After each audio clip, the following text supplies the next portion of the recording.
just to give us a couple extra inches. Again, always important to use barn wood if you can find it. That is not your friend. Tire was completely flat. Pumped it up so it wasn't sitting on the rim. But we're gonna have to fix that, and I'll show you how. Most of these tire kits are very similar.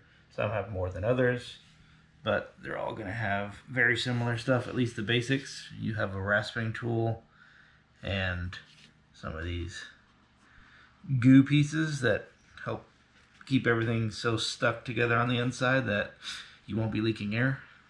But we'll get this opened, take a peek inside. It basically looks exactly like that, and then we'll get the wheel lock out so we can take our tire off. You're basically gonna have some kind of lubricant, which often leaks like this one did. You got your rasping tool, which you'll shove in there, and the instructions make it pretty simple. You just have to have a little bit of elbow grease. So you start by getting it out, rasping it, get some lube, shove that guy in, pull it back out. It'll be basically folded in half, and then you cut off the extra piece when you're done. But we'll demonstrate that. Alright, you're at the back of your Ridgeline. Open up your fancy tailgate.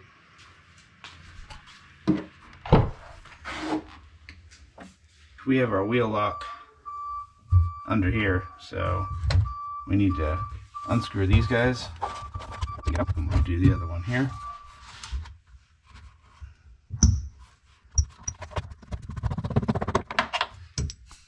Set those out of the way. Now this thing should slide out. And you'll have your wheel lock in here in a little bag. Stick in with a little tool that holds it in place so it doesn't bounce around, and you'll have your wheel lock and probably extra lug nuts inside of here.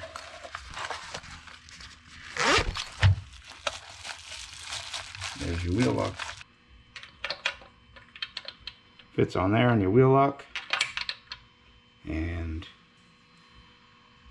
that's one. You have 4 other ones besides that you'll need to take off to get this wheel off. Break the lug nuts loose before you jack up. 22 mil is the size of the socket you'll need to take off and crack loose the lugs. We'll break these loose.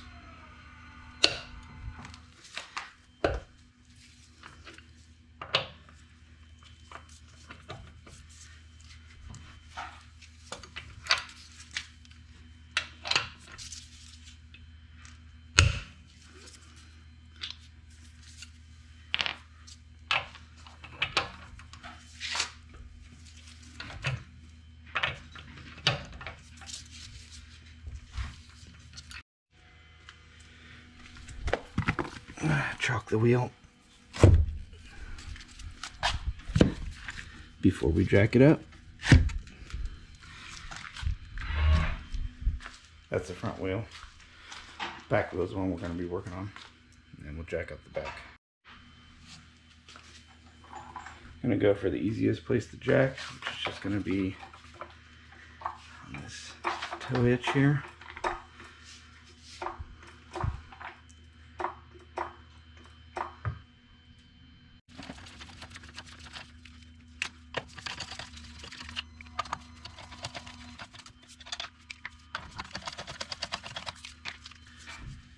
Make sure you brace that tire so it doesn't pop out on you. You can still do it in jandals. And then the wheel should just come right off. So, if you can see, this is a fancy star bit. A lot of people might not have that, so you can just grab it with pliers and pull it out. Should make quite a bit of noise when we do that. Also, it's a good idea to go and look at the rest of your tread to make sure there's not another one in there. So So I've already done that, so I'll get to pulling this out. Try with the star bit first, since I have it. Let's see what this acts like. There you go. As you can hear, it definitely got up in there. Self-tapping too. That was nice of them. I might save that for later. Instructions, a few more words, but basically it says take this, shove it in, slight angle, ream it out. You're going to try and make the hole a little bit bigger. So that's what we'll do.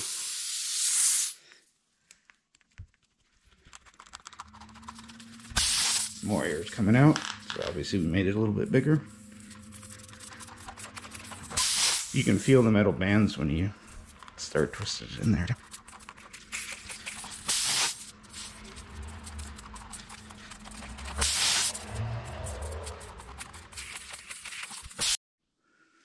Get some lube on here. Lubed. And then we're going to get one of these sticks. They're sticky. So we'll pull one of these out and we're going to slide it through the needle. A little bit easier than when you had to do this for your grandma when she was sewing. I've used this kit one time before.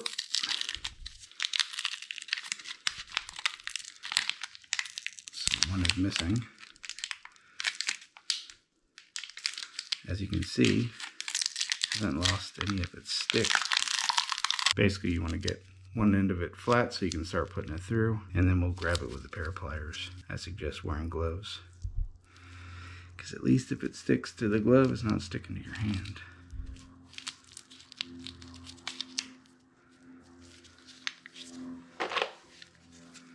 Pliers.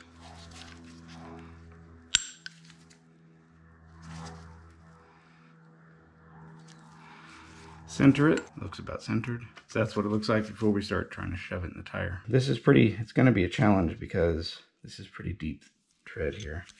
But you need to make sure you know where the hole is.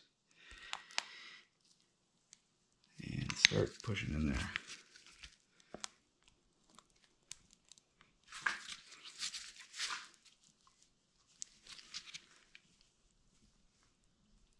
It's going to take a bit of effort. Try not to hold your breath. Or do, if that helps. Okay, it's starting to go in.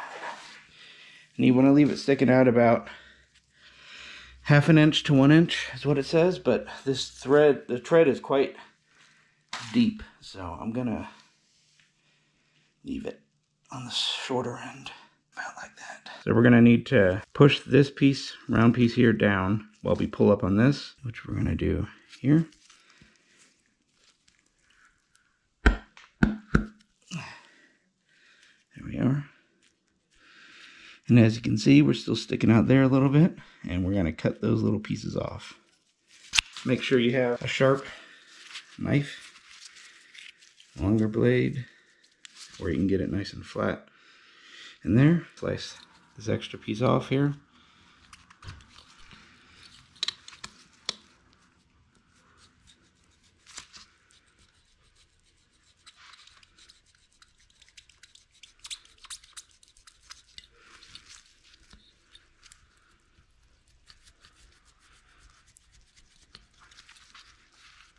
Something like that. Pretty flush. Now that's all stuck together on the inside. We'll pump up the air and make sure we're not leaking. We're going to pump this up, let it sit for a few seconds, see if we can hear anything, and then made a solution of water with a few drops of soap in there to see if we can put it on there and see if we see any bubbles, just to make sure it's not leaking. Tire is very flat, so hopefully we haven't broken the seal. We'll see if it pops up right straight away. Seems like it's taking air. We'll leave it at 32 and we'll test it from there. So, give it a listen. I hear nothing. I'm going to put some soapy water on there. If you don't have soapy water, the way I learned when I was a young whippersnapper is you would spit on it. Less classy. And you know we're full of class here. So after you've stared at it for long enough to where you're confident you don't see any air bubbles, any air leaking, then you want to put that back on your car. And technically this is a temporary fix. However, I put one of these on my wife's car in 2016, and when her car was about a month old, and it stayed on there for the entire time she had the tires in the car. All right, we'll put it back on. No air bubbling out. Happy with that.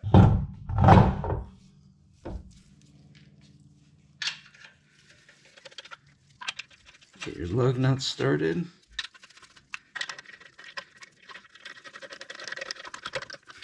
Make sure the wheel is seated on there correctly. Doesn't feel weird.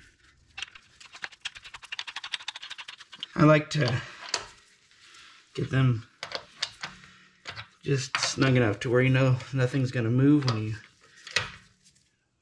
drop the car.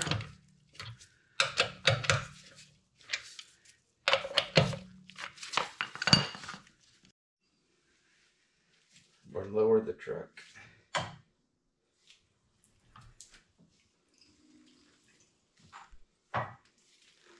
.94 foot-pound is what these are supposed to be torqued at for the lug nuts. Handy little tip, I write it on here for each vehicle I have, so I don't have to look it up next time. I'm a torque wrench. And then we'll set this one here at 94. Right about there. And then we'll get ready to torque. We're going to do these alternating. Tighten the wheel on evenly. We'll do across on that one.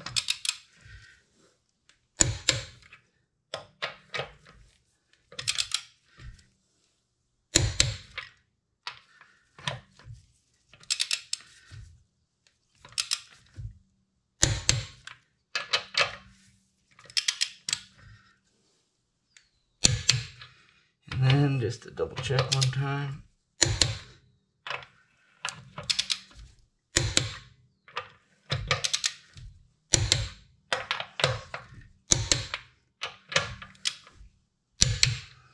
.94 foot-pounds.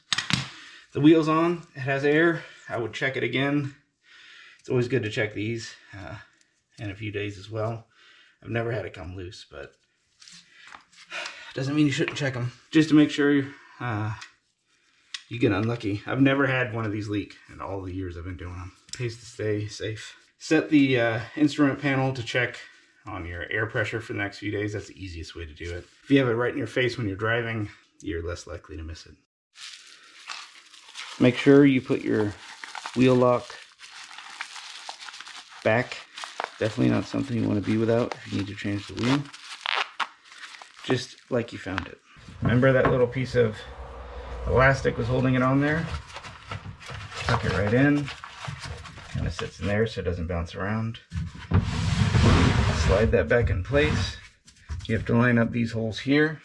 So you can tighten that back down.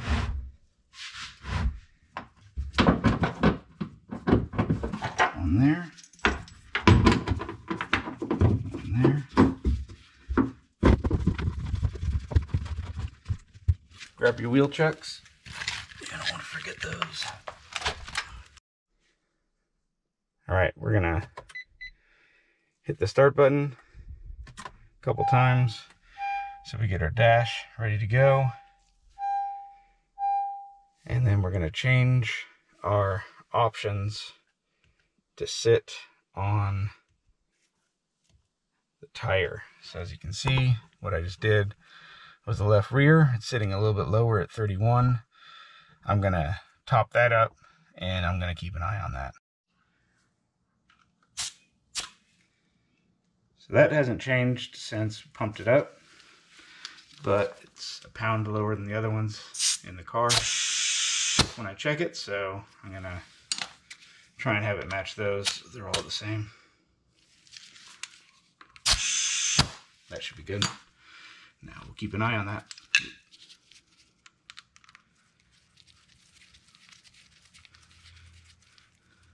Done. Enjoy your weekend.